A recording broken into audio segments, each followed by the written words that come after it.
नमस्कार, आपका हमारे न्यूज़ चैनल UK24 न्यूज़ में स्वागत है। टॉन्स नदी किनारे पार्टी करने गए लापता युवक का अभी तक नहीं पता लगा। ग्रामीणों ने किया थाने का घेराव। कालसी थाना क्षेत्र अंतर्गत छिबोरो पावर हाउस के पास टॉन्स नदी में 4 युवक पार्टी करने गए थे, जिसमें से एक युवक लापता हो गया है। चारों युवक जोमेटो में काम करते हैं। पुलिस ने डूबने की आशंका जताते हुए SDRF को मौके पर सर्च अभियान के लिए भेजा है। पौड़ी गढ़वाल में महसूस किए गए भूकंप के झटके रिक्टर स्केल पर 2.4 रही तीव्रता। उत्तराखंड के पौड़ी गढ़वाल में भूकंप के झटके महसूस किए गए। मिली जानकारी के अनुसार पौड़ी गढ़वाल में आए भूकंप की तीव्रता रिक्टर स्केल पर 2.4 मापी गई है। भूकंप के झटके से लोग भयभीत है, हालांकि कोई नुकसान नहीं हुआ है। तीर बंधन के साथ बागनाथ मंदिर में खड़ी होली की शुरुआत। होलियारों ने गीतों से बांधा समा। बागेश्वर के बागनाथ मंदिर में चीरबंधन के साथ खड़ी होली की शुरुआत हो गई है। इस दौरान मंदिर परिसर में होलियारों ने होली के पारंपरिक गीतों से समा बांध दिया। बता दें कि कुमाऊं में खड़ी होली की परंपरा सदियों पुरानी है। कुमाऊं के कई जिलों में खड़ी होली खेली जाती है, जो उत्तराखंड के सांस्कृतिक धरोहर भी है। वनीकरण एरिया में लग रही आग, चीड़ के पेड़ों पर चली आ रही जांच शुरू। विकासखंड देवाल के ग्राम पंचायत सरकोट की वन पंचायत क्षेत्र में चीड़ के पेड़ों की कटान का मामला तूल पकड़ने लगा है। मामला सामने आने के बाद बद्रीनाथ वन प्रभाग जाग गया है। इसी कड़ी में मध्य पिंडर रेंज थराली के रेंजर के नेतृत्व में वन विभाग की टीम सरकोट पहुंची और मौके का स्थल निरीक्षण किया। इस दौरान टीम ने काटे गए पेड़ों की संख्या, कटान की अनुमति समेत अन्य कड़ियों को जोड़ते हुए शुरू कर दी है। अतिक्रमण पर नगर निगम की कार्रवाई। रोड़ी बेल वाला क्षेत्र में चला पीला पंजा। हरिद्वार में नगर निगम ने अवैध अतिक्रमण को हटाने की कार्रवाई शुरू कर दी है। इसके लिए पहले दिन रोड़ी बेल वाला क्षेत्र में अतिक्रमण हटाया गया। इस दौरान भारी पुलिस बल भी तैनात रहा। नगर निगम की इस कार्रवाई के बाद आसपास के इलाकों में हड़कंप मचा हुआ है। महिला कर्मचारी ने पूर्व प्रिंसिपल पर लगाए रेप का आरोप। बोली छात्राओं से भी की छेड़खानी। उधम सिंह नगर जिले के काशीपुर में स्थित गोविंद बल्लभ पंत इंटरमीडिएट कॉलेज प्रबंधन और पूर्व प्रधानाचार्य के बीच चले विवाद में नया मोड़ आ गया। कॉलेज की महिला कर्मचारी ने पूर्व प्रधानाचार्य पर अश्लील हरकतें करने और दुष्कर्म के प्रयास का आरोप लगाया है। पीड़िता ने आरोपी के खिलाफ कोतवाली में तहरीर भी दी है। पुलिस ने तहरीर के आधार पर मामले की जाँच शुरू कर दी है। इंश्योरेंस कंपनियों का फर्जीवाड़ा। कमर्शियल वाहनों का 2 व्हीलर के नाम पर बीमा। हल्द्वानी में परिवहन विभाग ने इंश्योरेंस कंपनियों के फर्जीवाड़ा का खुलासा किया है। इंश्योरेंस कंपनी ने फर्जी तरीके से 528 कमर्शियल वाहनों का 2 व्हीलर के नाम पर बीमा किया है। मामले में विभाग इन वाहनों का रजिस्ट्रेशन रद्द करने के साथ ही बीमा कंपनी पर भी कार्रवाई करने जा रहा है। डीएम अधिकारियों संघ की बैठक। तैयारी को दिया जा रहा अंतिम रूप। G20 की बैठक के लिए रामनगर में तैयारियां जोरों पर चल रही है। आज रामनगर में G20 की बैठक को लेकर जिलाधिकारी ने अधिकारियों के साथ बैठक की। तहसील सभागार में हुई इस बैठक में 28 से 30 मार्च रामनगर में होने वाली G20 बैठक को लेकर आवश्यक दिशा निर्देश दिए गए। LPG के बढ़े दामों पर कांग्रेस का हल्ला बोल। केंद्र सरकार का फूका पुतला।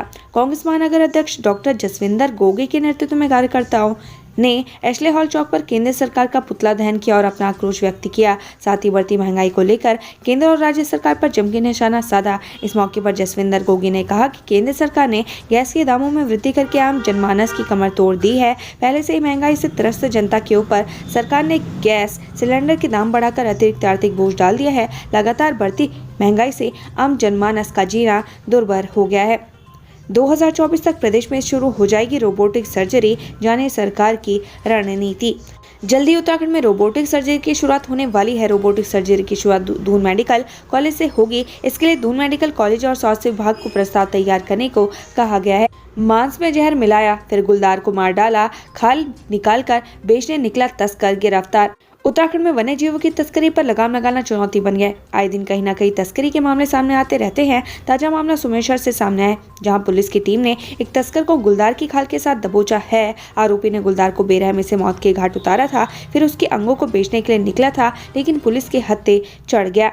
सैन्य धाम में स्थापित होगा INS विक्रांत का मॉडल। कैबिनेट मंत्री गणेश जोशी ने कोच्चि दौरे में कोचीन शिपयार्ड का भ्रमण किया। इस दौरान उन्होंने INS विक्रांत को करीब से देखा। इसके बाद कैबिनेट मंत्री गणेश जोशी ने कहा कि उत्तराखंड में सैन्य धाम में जल्द INS विक्रांत की प्रतिकृति स्थापित होगी।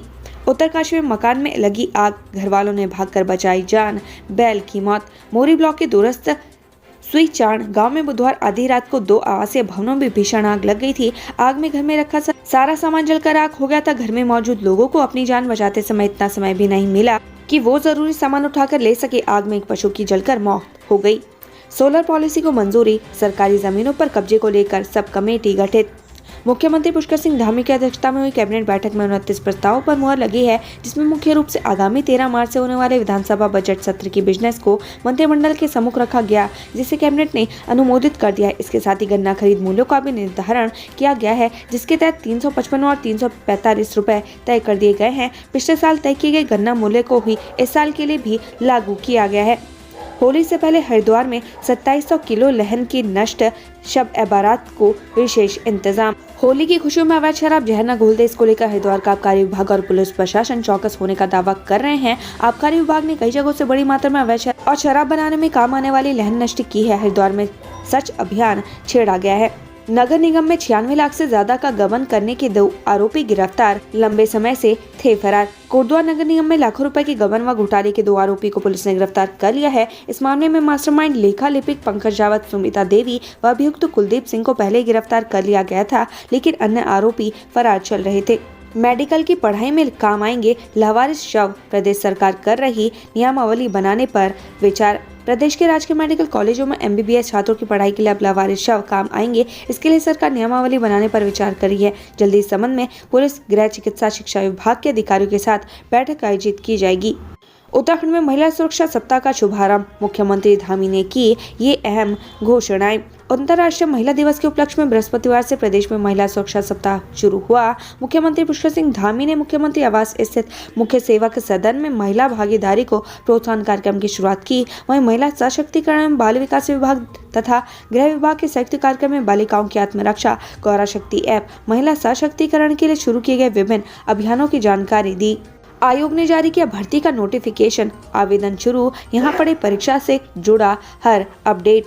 उत्तराखंड लोक सेवा आयोग ने उत्तराखंड न्यायिक सेवा सिविल न्यायाधीश परीक्षा का विज्ञापन जारी करते हुए ऑनलाइन आवेदन प्रक्रिया शुरू कर दी है। इस भर्ती के लिए 21 मार्च तक आवेदन किया जा सकता है। आयोग की ओर से जारी विज्ञापन के मुताबिक कुल 16 पदों पर भर्ती होगी, जिसमें 7 पद सामान्य होंगे। अनुसूचित जाति के 4, अनुसूचित जनजाति के 1, OBC के 3, आर्थिक रूप से कमजोर वर्ग के लिए 1 पद आरक्षित होगा। महिला आरक्षण के तहत प्रदेश की महिलाओं के लिए 4 पद आरक्षित किए गए हैं।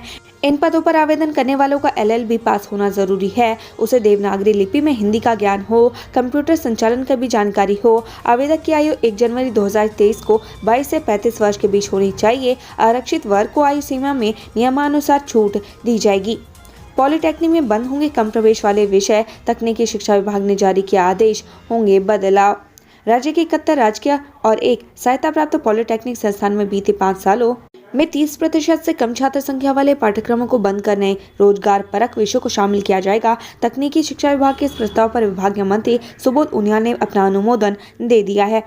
उत्तराखंड 4 धाम यात्रा के लिए तैयार सरकार, जोशीमठ में हाईवे पूरी तरीके से सुरक्षित। उत्तराखंड में 4 धाम यात्रा की शुरुआत अप्रैल महीने से होने जा रही है। यात्रा को लेकर सरकार पिछले कई महीनों से तैयारियों में जुटी हुई है। इस बीच सरकार ने न केवल जोशीमठ में आ रही दरारों को देखते हुए इसके आसपास के क्षेत्रों में सुरक्षा के हालात का जायजा लिया, वहीं लैंडस्लाइड की संभावनाओं को देखते हुए भी विशेष एहतियात बरतने के प्रयास किए हैं। उत्तराखंड से संबंधित ऐसे ही खबरें पाने के लिए हमारे चैनल को लाइक व सब्सक्राइब जरूर करें। धन्यवाद।